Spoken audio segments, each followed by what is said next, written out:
তোমরা অনেকেই আছো লাউ কুমড়ো একদম খেতে পছন্দ করো না। আজকে রান্নাটা তোমাদের জন্য। চলো তাহলে শুরু করা যাক। এই তরকারির মধ্যে আমার যেটা লাগবে মাছের মাথা, সেটা তোমার দুটো হোক, তিনটে হোক কিংবা একটা হোক।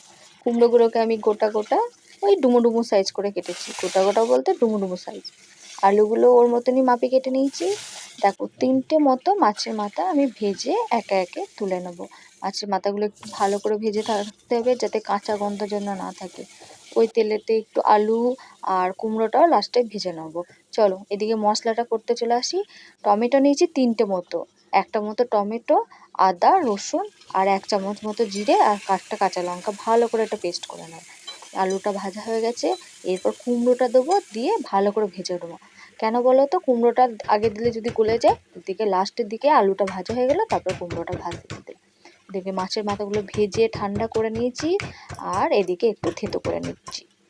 এবার আমার মেন কাজ হলো কুমড়ো আলুগুলোকে ভেজে ভালো করে তুলে নেওয়া হলো। তারপর দেখো, তেলেতে আমি গোটা জিরে ফোড়ন দিয়ে দিয়েছি, শুকনো লঙ্কা আর তেজপাতা।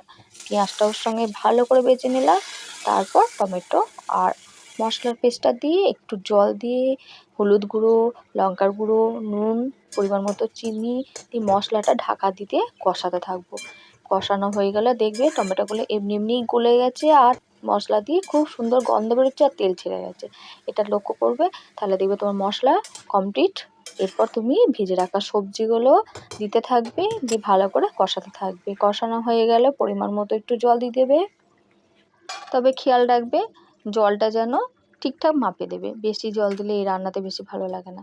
তাহলে আমার রান্নাটা প্রায় দেখো মোটামুটি সবজি সব সিদ্ধ হয়ে গেছে, শেষের দিকে মাছের মাথাটা দিয়ে দিলাম, ওপর থেকে গরম মশলা ছড়িয়ে দিলাম। এবার একটু ফুটাতে না দিলে গন্ধ ছাড়বে।